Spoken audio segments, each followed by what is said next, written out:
pertanyaan buat saya gitu, kemana orang Aceh yang begini banyak, nggak ngelakukan apa-apa.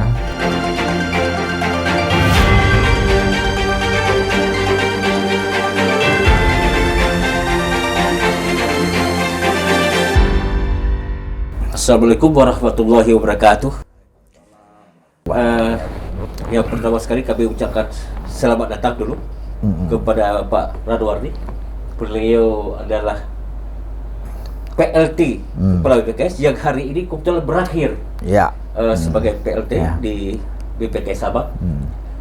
Kemudian ada hadir di hadapan kita yang terhormat Bapak Iskandar Zulkarnain. Ini pengganti Pak Radwardi yang kebetulan sekali ini program time hari ini dari Aceh Impact, bukan bukan kesengajaan, tapi memang kebetulan sekali ini bisa kita kumpulkan berdua pejabat BPKS yang lama dengan kepala BPKS yang baru Pak Iskandar Zulkarnain. Sekali lagi Pak Iskandar, kami ucapkan selamat datang dan selamat bekerja di Sabang. Ya, kebetulan hari ini Bapak hadir di sini. Kita bicarakan ada dua topik. Sebetulnya satu topik, tapi kita gabung bahwa topik pertama apa saja yang sudah dilakukan, hasil-hasil apa saja yang sudah dikerjakan selama Pak Radwardi yang dikenal dengan Pak Esai ini. Kita sering membagi dengan teman-teman Pak Esai. Beliau lebih kurang 1,5 tahun ya? 2 tahun Pak? 1 tahun 7 bulan. 1 tahun 7 bulan. 1 tahun 7 bulan berada di Sabang. Banyak hal yang sudah dilakukan. Apa saja sudah dicapai selama ini. Nanti kita dengar dari beliau. Dan juga ada ekspektasi dari Pak Iskandar ini yang baru datang hari ini. Mudah-mudahan kita doakan bersama pemirsa. Semoga beliau sukses. Keberadaan beliau bisa bermanfaat bagi masyarakat Sabang dan bagi masyarakat Aceh. Pak Esek, banyak hal tentang menarik sekali kalau kita bicara BPKS dan masyarakat sangat menunggu ini kalau bicara BPKS ini. Nggak tahu kayak gadis 19 seksi tahun. Seksi. Gadis seksi gini. Jadi banyak sejak tahun 2000 itu BPKS hadir di Sabang dengan Undang-Undang 37 tahun 2000 itu. Dalam perjalanannya ini macam perlik-perlik perjalanan dinas pembangunan BPKS ini selalu setiap saat ditunggu, walaupun pergantian pimpinan BPKS terus berjalan terus berganti, tapi awalnya dulu itu luar biasa BPKS berjalan semangat dengan spirit semua dengan kekompakan semua. Tapi lama kelamaan agak menurun. Di tangan PSI kemudian di tahun-tahun terakhir yang justru notabene PLT baru kembali nampak berdejut kembali Pak Is. Nah, inilah yang akan kita bahas, apa saja hasil-hasil yang sudah dicapai, capaian yang dilakukan oleh PSI supaya masyarakat Aceh tahu ini. Di tangan PLT ini bisa jalan. Nah, mudah-mudahan harapan di tangan Pak Is sebagai ekspektasi masyarakat, ekspektasi pemerintah Sabang, pemerintah masyarakat Aceh lebih kencang lagi. Lebih kencang lagi lebih kencang lagi. Ini harapan paling besar nih. Apalagi jauh lebih muda ya dari Pak Esek. Tenaga masih banyak. Spiritnya energinya masih banyak ini. Nah, kita mulai saja dari Pak Esek. Teman-teman peserta pemirsa bahwa hari ini kita buka dulu dari Pak Esek ini. Pak Esek, bagaimana perjalanan ini selama Pak Esek secara umum dulu? Jadi assalamualaikum warahmatullahi wabarakatuh. Terima kasih Pak Anwar, terima kasih kawan-kawan kru dari Aceh Image.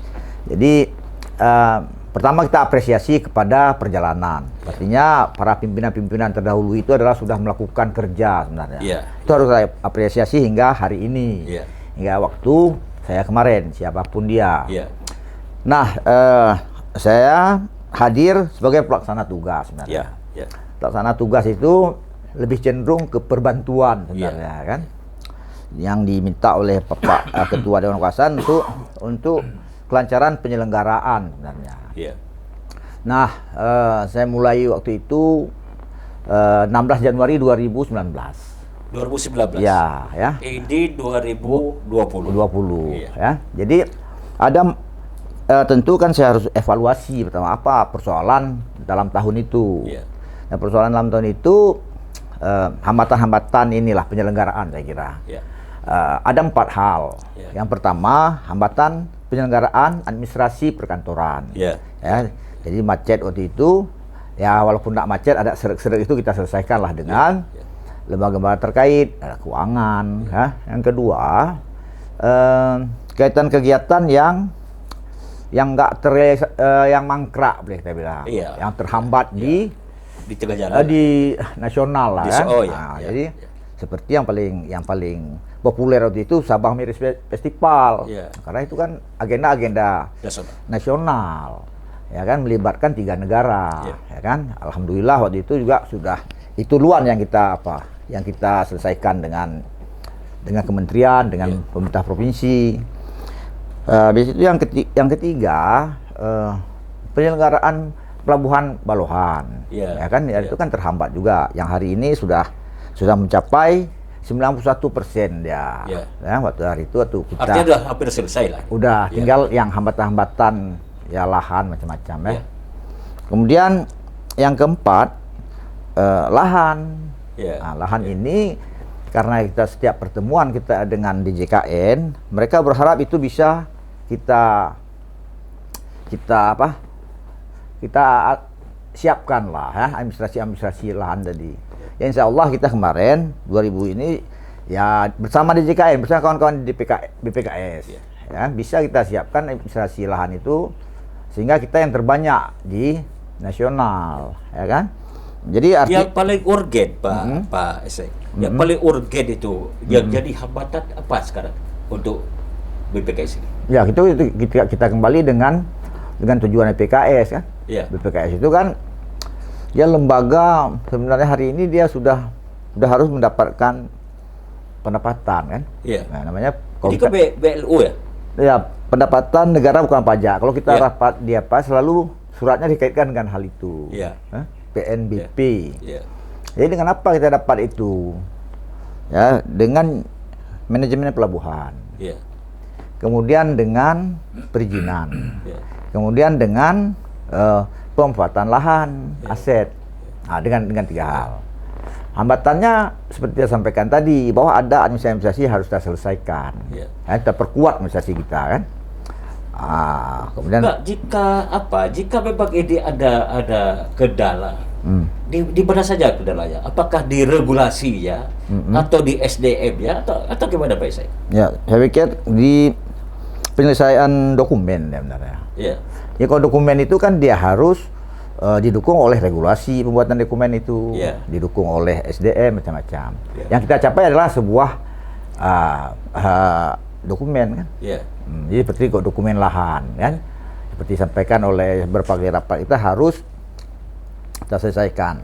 Nah, tadi saya sampaikan bahwa tahun 2019 saya sudah selesai, kita bersama kawan-kawan itu sudah menyelesaikan hambatan-hambatan ini ya, administrasi, termasuk administrasi. Jadi 2020 ini lahan-lahan itu sudah dikirim surat kita oleh keuangan, Departemen Keuangan, itu harus ditetapkan dia, ya kan, berapa NUP istilah orang itu, nomor induk nomor urut pendaftaran. Nah, itu aset semua. Itu udah dikirim surat kita dari kementerian bahwa ini harus di PSP-kan.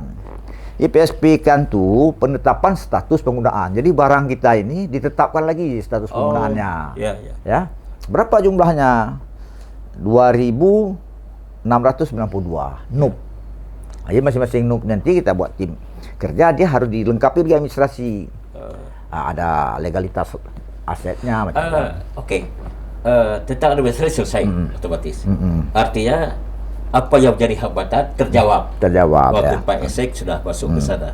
Lalu jadi pertanyaan, kenapa dananya kok malah turun? Dan tahu itu kan terus dana BPKS turun. Dari seringat saya dulu dimulai dari 400, 380, 200. Sekarang berapa? 140 kalau. Iya, 140. Lalu apa yang mau dikerjakan dengan dana cuma 140 miliar ini? Jadi dia, kenapa angka itu ada? Ya, jadi 144 yang kemarin ini, dia kan karena serapan ya. Jadi dasarkan serapan sebelumnya dia kan 2018 dia berkonsekuensi terhadap tahun ini. Jadi tahun sebelumnya 2024 saja.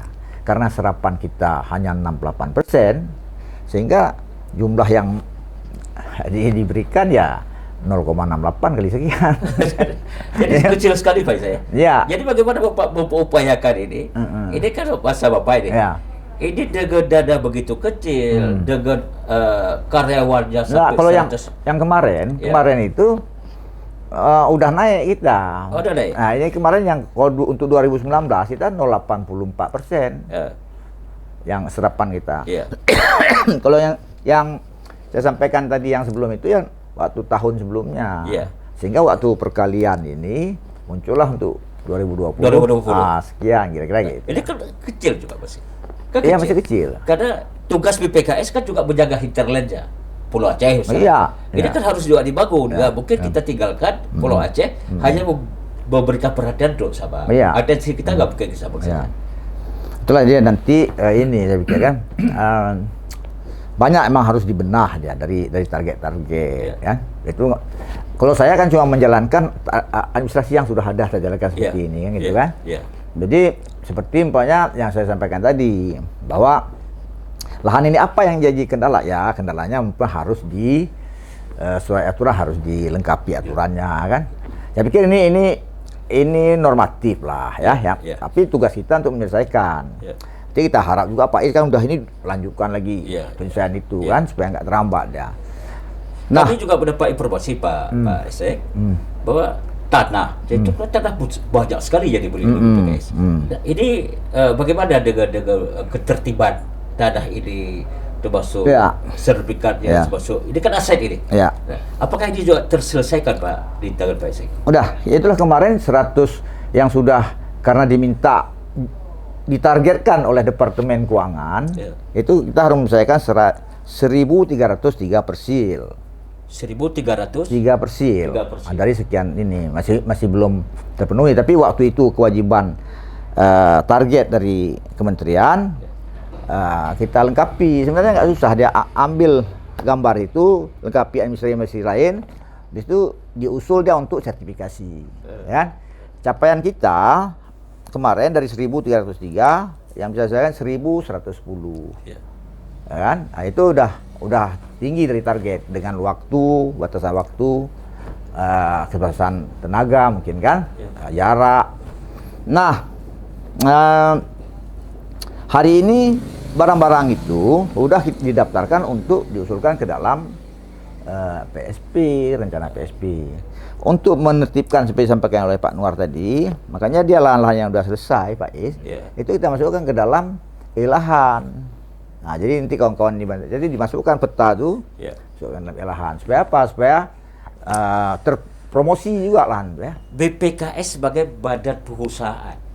Sekarang dibeli tanah alasannya dulu menjadi sebuah alasan argumentasi bahwa ini kan untuk persiapan masuk investor. Nah, tentu ketika investor masuk pasti sudah tersedia. Nah, di tangan Pak Esek, di masa Pak Esek, ada enggak upaya-upaya pemerintah pusat untuk mendongkrak kerja BPKS bidang investasi ini? Ya, saya pikir ada. Ya, dengan mereka bertanya aja tentang berapa banyak yang kita PSP itu berarti mereka udah perhatian sama kita. Oh ya. Ya, jadi kan dia resmi dia berikan surat bahwa ini tolong diselesaikan, ya. Artinya dia sudah terdata sebagai lahan yang sudah ditetapkan status penggunaannya. Nah, itu kan.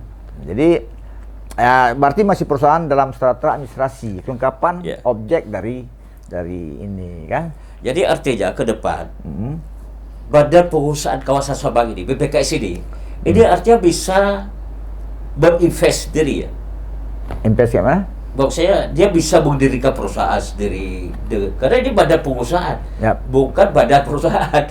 Badan pengusahaan artinya dia bisa berdiri sendiri jika orang lain tidak masuk. Bisa berusaha sendiri jika pihak lain tidak masuk ke sana. Ya, tapi saya belum lihat juga aturan itu seperti apa. Tapi yang jelas kita sebagai regulator. Kita mengelola harta negara, kan BMN untuk pendapatan negara. Oh, itu masalah ya. Jadi kalau untuk mendirikan perusahaan saya belum lihat bahwa kita bisa membuat perusahaan. Belum ya? Enggak, artinya badan sendiri yang mengelola perusahaan. Itu saya belum saya teliti sama ini belum ada pun saya lihat itu kan tempat kita. Tapi orang yang untuk menginvestasi itu udah ada beberapa kan. Iya. Nah, kendalanya seperti saya sampaikan tadi, masalah waktu, masalah masalah legalitas tadi ya. Jadi kita lihat ini selama Pak Esek Pak Esek di Sabang, artinya dalam jangka waktu setahun, 7 bulan. 7 bulan itu.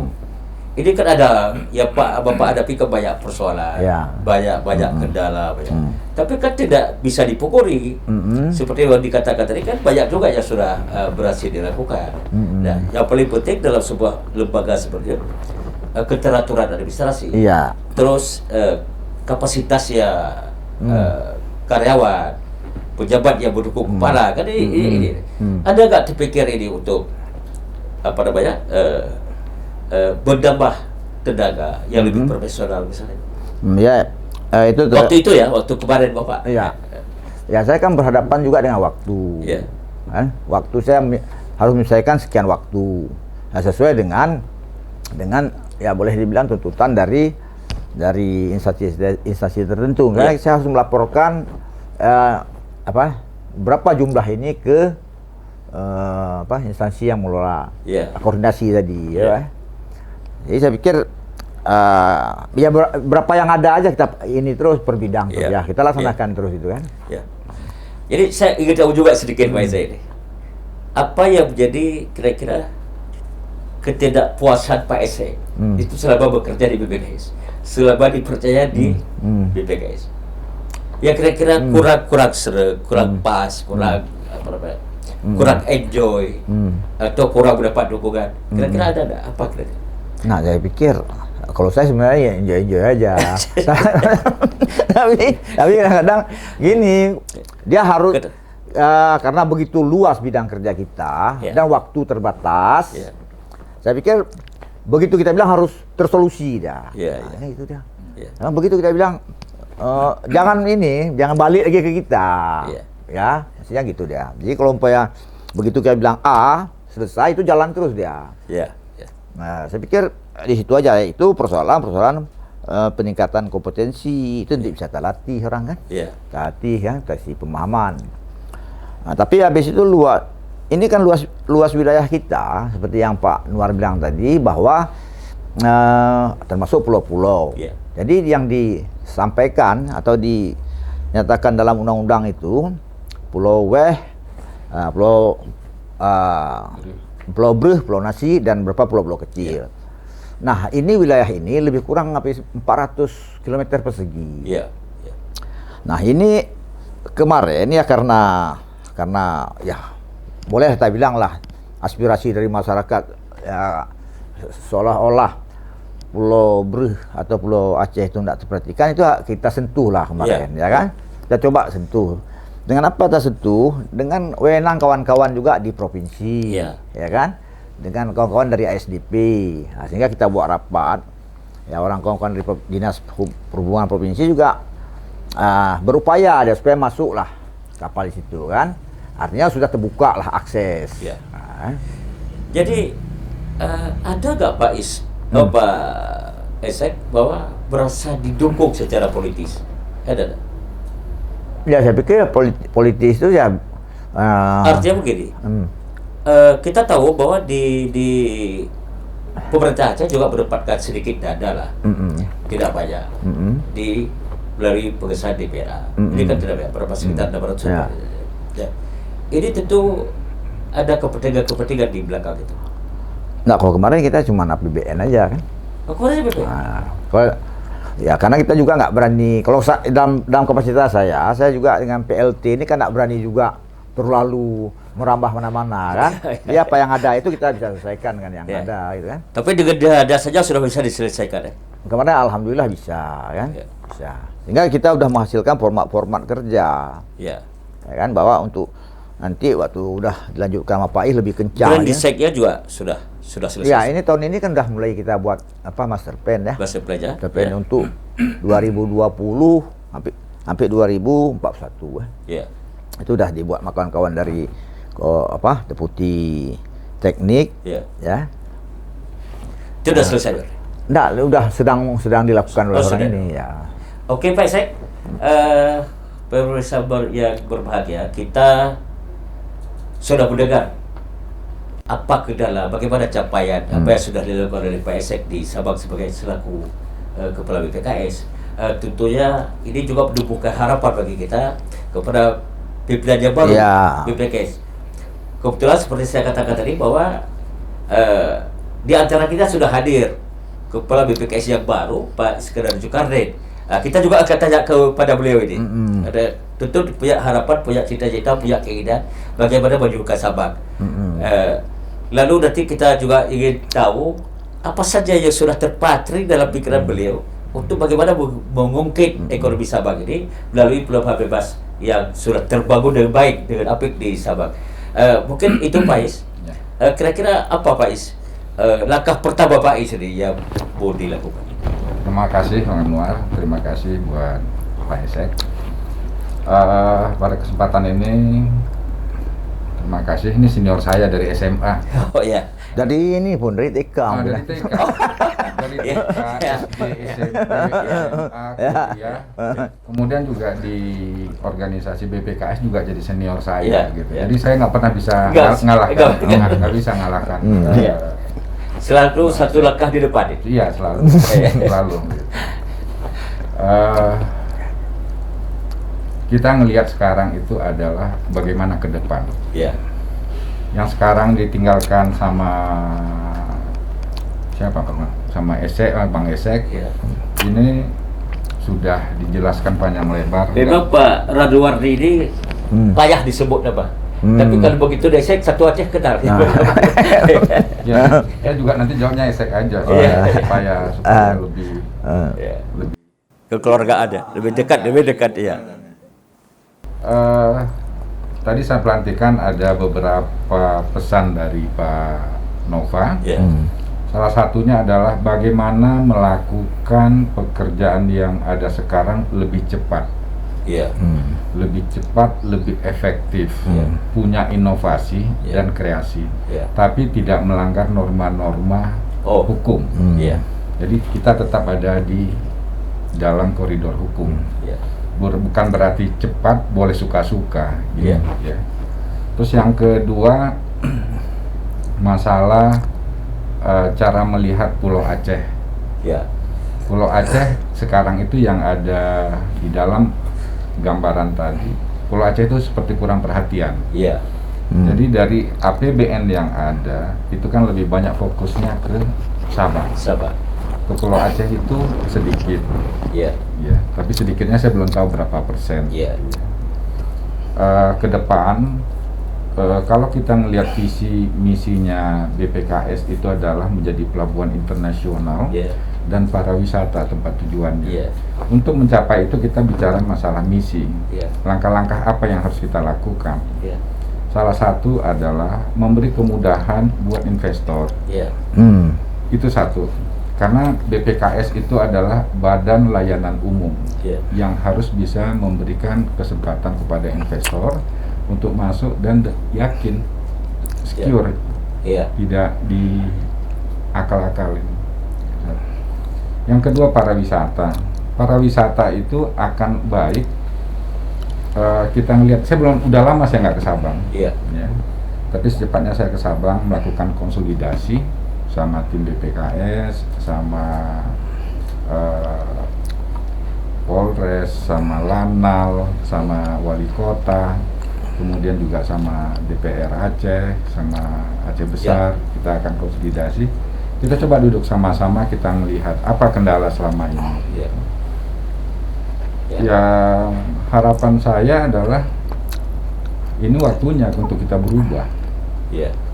Untuk berubah. Kalau ditanya pariwisata, apakah kilometer nol itu untuk semua orang yang datang tamu itu nyaman? Nah, itu kan belum kan? Nah, itu dulu satu. Dari nol itu kita berubah ke satu. Kita datang ke sana nanti kita melihat, kita rapikan gitu. Apa sekarang yang tadi udah diberikan oleh Bang Esek ke saya, ini yang udah saya kerjakan, ini tolong saya lanjutkan gitu. Jadi kalau kita di dalam desain, khususnya buat teknik gitu ya, kalau udah dibuat gambar, dalam satu gambar itu saya tuh nggak boleh hapus. Jadi saya hanya nggak boleh dirubah. Tidak dirubah boleh, tapi nggak boleh kertas itu dikoyakkan dibuang. Saya buat baru lagi. Itu mulai dari nol. Itu nggak boleh gitu. Kita nggak bisa di dalam bekerja itu, karena saya nggak suka dengan yang ada master plan itu. Kemudian saya rubah ini Esek punya tipe. Enggak. Tapi kita enggak. Oh ini bagus. Ayo kita lanjutkan. Ini mungkin ada revisi. Sama juga kayak kita tugas akhir kan. Revisi itu selalu ada. Revisi 1, revisi 2 gitu. Bukan berarti itu jelek, enggak, ini untuk perbaikan. Tapi Pak Is, ini yang kita lihat di Sabah, ada sedikit ini belum tentu benar, tapi dalam pembahasan kita selama berkecimpung kita melihat dan memantau di Sabah, ada satu kelebihan yang kayak fatal, kayaknya, tapi belum. Artinya begini, menerjemahkan undang-undang. Misalnya, ini saya ilustrasikan, misalnya, saya pegang kitab kuning, ini. Bagi saya juga pegang kitab kuning. Abang juga pegang itu, teman-teman lain juga pegang. Tapi terjemahannya berbeda. Nggak pernah satu. Artinya apa? Koordinasi yang dilakukan oleh BPKS akhirnya tidak berjalan di tataran ini. Nah, saya melihat inilah mungkin tugas pertama. Jadi membuat kekompakan, membuat diskusi-diskusi dengan pihak-pihak terkait ini. Mungkin itu Bang. Apakah langkah-langkah ini sudah terpikirkan atau ada masukan ke Pak Is? Saya melihat Undang-Undang Nomor 37 Tahun 2000. Tahun 2000. Di dalam perjalanan, koreksi saya kalau salah. Kita bicara undang-undang. Tapi ada beberapa hal, ada peraturan menteri, permen sekian, itu bisa nggak undang-undang ini tertinggal gitu. Pertanyaannya adalah kenapa itu bisa terjadi? Saya balik bertanya gitu, kenapa itu bisa terjadi? Kenapa orang bisa protes? Kenapa nggak melakukan judicial review? Kenapa nggak lakukan ke MK? Kenapa undang-undang itu bisa dikalahkan? Itu yang menjadi pertanyaan buat saya gitu. Kemana orang Aceh yang begini banyak nggak ngelakukan apa-apa? Sementara hukum itu harus pasti tidak boleh diterjemahkan secara perorangan. Tepat itu. Memang sekarang yang kita lihat memang itu seharusnya itu. Hakikiyah itu tidak boleh, tidak boleh. Tapi ternyata faktanya di Sabah itu masing-masing memegang undang-undang sendiri. Jadi ketika ada undang-undang BPKS melakukan sesuatu untuk suatu kegiatan, pasti badek kadang-kadang. Masuk barang, badek di bea cukai misalnya. Ini kan ada terjemahan undang-undang sendiri. Gini Bang Anwar, yang harus saya lakukan dengan sebagai kepala hari ini, saya harus melakukan konsolidasi. Kita harus sama persepsi dulu. Kita duduk sama tim, kan? Sama kitanya ini. Bagaimana membuat Aceh itu lebih baik? Tidak ada kepentingan saya sebagai kepala BPKS yang baru, saya dengan suka-suka menjalankan. Enggak. Harus ada lakukan human approach. Haruslah menghargai orang. Datang ke bea cukai di Sabang, datang ke Banda Aceh, tanyakan dengan ini. Saya rasa itu jalan yang paling elegan yang harus kita lakukan. Jangan merasa kita ngapain aku sembah-sembah gitu, nggak perlu. Itu mungkin dari saya Pak. Ada satu lagi, ini kan harapan ini harapan. Ya jelas mungkin di tangan Pak Is nanti. Ya kalau secara administrasi serba manajemen sebagai aset seperti tadi yang sudah dilakukan oleh Pak Esek, dalalai beberapa yang capaian sangat luar biasa. Tentu Pak Is juga akan dituntut ini. Karena apa? Dituntutnya apa? Kalau kemarin-kemarin secara administrasi sudah selesai, artinya action sekarang. ini saya kemarin ke Sabang, ini masyarakat berharap masyarakat ini. Artinya ketika ini selesai, artinya ada action barang masuk, misalnya dari luar negeri baru masuk barang. Jadi fungsi Freeport itu betul-betul harus berjalan di tangga Pak Is. Ini harapan loh. Iya. Saya punya harapan yang sama seperti masyarakat inginkan. Iya. Siapa sih Pak yang nggak ingin membuat Aceh ini lebih baik? Iya. Siapa yang nggak ingin membuat Sabang itu maju? Iya. Iya. Yang kita harus diskusikan adalah contoh ini kan, lahan. Iya. Kenapa bisa dispute seperti ini? Iya. Seharusnya ini nggak perlu terjadi. Iya. Seharusnya ini nggak perlu terjadi. 15 tahun yang lalu udah clear. Iya. Iya. Kemarin itu kita kerja buat untuk daerah atau untuk satu badan lain. Balik-balik bertanya sayanya. Iya. Tadi saya sempat ketemu juga sama apa tadi? Ibu apa tadi? Syukriah, kepala kekayaan negara tuh. Kekayaan negara. Bapak bebas saja ini. Karena kita bebas saja PTM ya. Boleh silakan. Bebas saja juga. Sudah ketemu sama beliau juga. Memang banyak masalah-masalah. Ya, memang banyak masalah yang di Sabang itu. Tapi ya ini challenge buat saya untuk melakukan lebih baik lagi. Jadi artinya ini tekad kita bersama nih, terutama Pak Is selaku kepala yang baru hadir. Saya justru berterima kasih kehadiran ini dan saya berterima kasih sekali nih dengan ketemu bagi saya dengan Pak Is ini. Rupanya ini sudah cukup lama, tentu apa yang dikerja Pak Esek sebelumnya pasti ini bisa tersambung dengan saya lanjutkan bisa tersambung dengan Pak Is. Coba terakhir deh, saya ke Pak Esek ini. Yang terakhir Pak Esek, harapan-harapan Pak Esek ini terhadap bagaimana Sabang ke depan ini. Jadi Pak Esek bukan lepas tanggung jawab ini, tetap dituntut bertanggung jawab terhadap apa yang sudah dilakukan. Secara moral lah paling enggak. Gitu kan? Saya pikir yang seperti sampaikan Pak Gub tadi, pemerataan, ada bahasa pemerataan dari Pak Gubernur. Artinya Pulau Aceh itu juga dia menjadi bagian dari undang-undang kita tadi. Sehingga dia hinterland. Ya kan?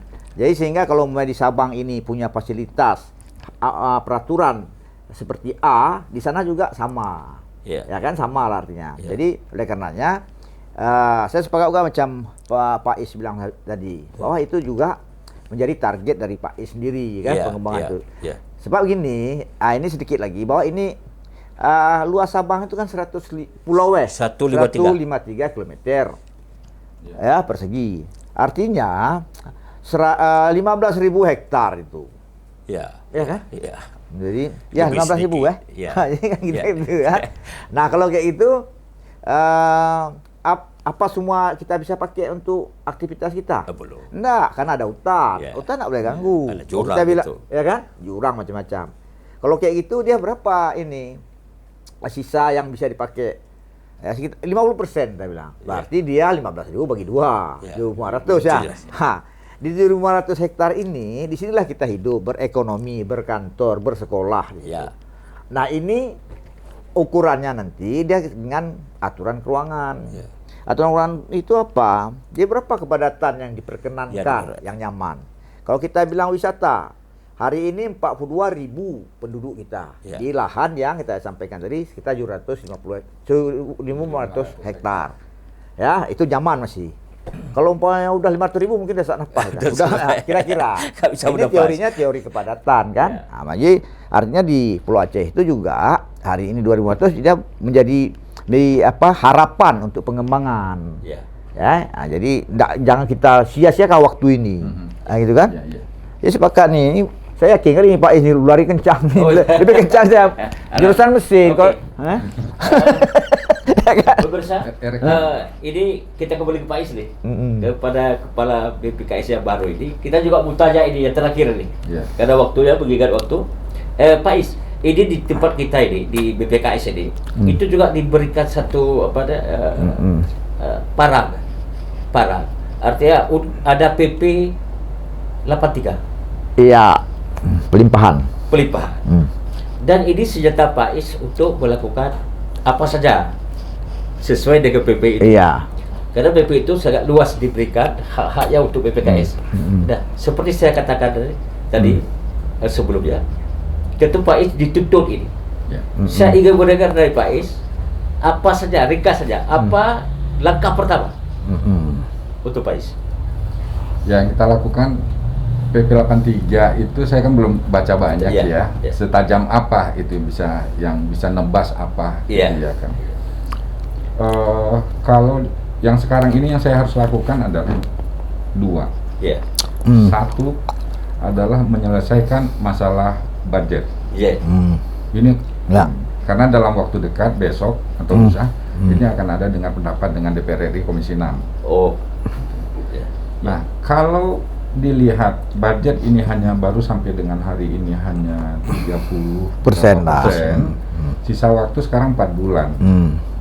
9 bulan saja itu hanya habiskan 30%. Kalau 4 bulan berarti kan 15, hanya 45. Kalau perkaliannya ada 0,45 kali dengan ini, uang kita akan turun lagi. Dengan uang sekarang aja yang terbatas, susah membangun. Akankah kita ke depan bisa membangun sementara uang udah dibatasi dengan budget? Jadi yang sekarang ini tugas saya yang paling besar adalah bagaimana menyelesaikan dengan sisa budget. Udah pesan untuk dalam waktu 4 bulan ini. Kemudian masalah sumber tadi sampaikan juga oleh Bang Esek, bagaimana dengan SDM, kemampuan cepat dalam itu. Pekerjaan begitu dikasih tanggung jawab, returnnya itu udah dalam keadaan final. Bukan dikasih pekerjaan baliknya kok minta arahan lagi gitu. Nah ini yang jangan gitu. Jadi kita rubah mindset gitu. Kita bilang go, udah go, nanti balik udah jadi, baru kita review sedikit untuk melakukan pekerjaan itu mungkin itu. Yang kedua adalah masalah disiplin. Disiplin ini penting, kalau mau maju ya disiplin. Itu aja dari saya. Oke, terima kasih. Ini udah sama-sama kita dengar tadi dari kedua narasumber kita, Pak Radwani atau lebih dikenal Pak Esek, dan Pak Iskandar Zulkarnain, Kepala BPKS yang baru. Ini menarik kita lihat tadi, Pak Esek berani mengungkapkan kekurangan. Biasa kalau pejabat itu sudah susah mengungkapkan kekurangan, tapi beliau mengungkapkan kekurangan sekaligus juga capaian yang sudah dilakukan di Sabang. Ya insya Allah apa yang dari Pak Esek akan dilanjutkan oleh Pak Iskandar sebagai Presiden baru. Begitu juga dengan Pak Iskandar, kita sudah mendengar nih ada 2 poin yang ditutup tadi. Pertama masalah budget, yang kedua adalah kedisiplinan, kemampuan pegawai, kapasitas pegawai. Ini tetap harus terjaga dengan baik. Demikian saya rasa. Terima kasih Pak Esek. Thank you. Terima kasih Pak. Terima kasih para pemirsa. Inilah buat pehtem kita pada hari ini. Saya akhiri. Assalamualaikum warahmatullahi wabarakatuh.